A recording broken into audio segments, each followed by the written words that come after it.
Selamat datang di video pembelajaran Effective Presentation. Tujuan pembelajaran video ini adalah agar kalian bisa mengetahui komponen apa saja yang harus diperhatikan dalam mempersiapkan presentasi yang efektif. Dalam membuat dan menyajikan presentasi yang efektif, terdapat 3 hal yang harus diperhatikan, yaitu planning, preparation, dan presentation. Kali ini, kita akan membahas preparation atau perencanaan. Bagi kalian yang belum mengetahui tahap planning, bisa menonton videonya terlebih dahulu ya. Dalam tahap preparation, terdapat 3 komponen yang harus kalian pelajari dalam mempersiapkan presentasi, yaitu desain, produksi, dan latihan. Komponen pertama adalah desain. Desain merupakan penggabungan dari elemen verbal dan visual yang dipilih untuk disajikan ke dalam presentasi. Desain dibagi menjadi 5 kategori, diantaranya adalah desain general, visual, verbal, desain instruksional, dan desain media spesifik. Jenis desain pertama yang akan kita bahas adalah desain general atau umum. Terdapat 2 hal yang memfaktori desain umum, diantaranya adalah daya tarik struktural dan personal.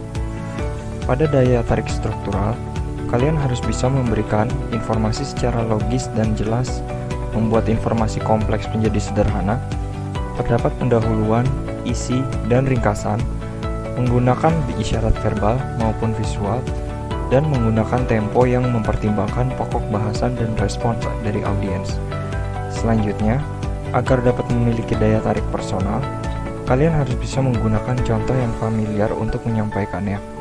Lalu, kalian harus melihat dari sudut pandang audiens dan mempertimbangkan persepsi mereka dalam menerima penyampaian. Terakhir, kalian bisa menyajikan konten yang memberi audiens kesempatan untuk terlibat dalam presentasi. Jenis desain yang kedua adalah desain instruksional, di mana ada 3 faktor yang harus diperhatikan, yaitu perhatian, persepsi, dan memori audiens. Untuk dapat menarik perhatian audiens, kalian harus memperhatikan variasi warna, bentuk, ukuran, kecerahan, dan kecepatan durasi visual. Lalu, perhatikanlah kerumitan dari materi. Materi yang sulit biasanya jarang menarik perhatian audiens. Untuk mengatasi hal ini, kalian bisa menyampaikannya secara bertahap. Faktor kedua adalah persepsi. Agar audiens dapat menerima pesan, gunakanlah kata-kata, visual, atau isyarat lain yang dapat mengarahkan perhatian audiens. Kedua, persepsi itu bersifat selektif. Jadi, pilihlah bahan-bahan materi yang relevan dengan topik presentasi agar pembahasan tetap fokus. Selanjutnya, coba untuk pusatkan perhatian audiens pada poin-poin penting. Keempat, persepsi dan pemahaman audiens itu dipengaruhi oleh ekspektasi. Jadi, usahakan untuk menggunakan format dan isyarat dengan benar agar peserta bisa tahu apa yang akan muncul selanjutnya. Terakhir adalah faktor memori. Agar yang kita sampaikan dapat diingat oleh audiens, sampaikanlah materi yang memberikan makna kepada mereka. Lalu, asosiasikan bahan yang disampaikan dengan topik tertentu. Kemudian, berikan audiens pertanyaan yang melibatkan mereka dalam kegiatan presentasi. Dan terakhir, susunlah materi secara sedemikian rupa agar mudah untuk diingat oleh peserta. Kategori berikutnya adalah desain verbal atau visual. Dalam menyusun desain verbal, terdapat beberapa hal yang harus Anda perhatikan. Yang pertama, hindarilah penggunaan kata-kata yang sulit diucapkan. Yang kedua, berikan penjelasan dari apa yang Anda jelaskan untuk menghindari miskonsepsi. Yang ketiga, hindarilah penggunaan kata-kata yang bersifat menyinggung. Dalam menyusun desain visual, gunakanlah prinsip 1 poin, 1 visual. Lalu, gunakanlah kata kunci. Dan terakhir, batasi penggunaan kata pada gambar. Kategori terakhir adalah desain media spesifik. Desain ini bergantung pada media apa yang akan kalian pilih dalam menyampaikan pesan. Jika kalian menggunakan media sederhana seperti papan tulis dan flip chart, yang pertama, perhatikanlah ukuran huruf agar dapat jelas terbaca. Lalu, sampaikan secara singkat dan jelas isi dari materi yang akan kalian sampaikan. Yang ketiga, buatlah media sesederhana mungkin tanpa mengurangi ketertarikan media.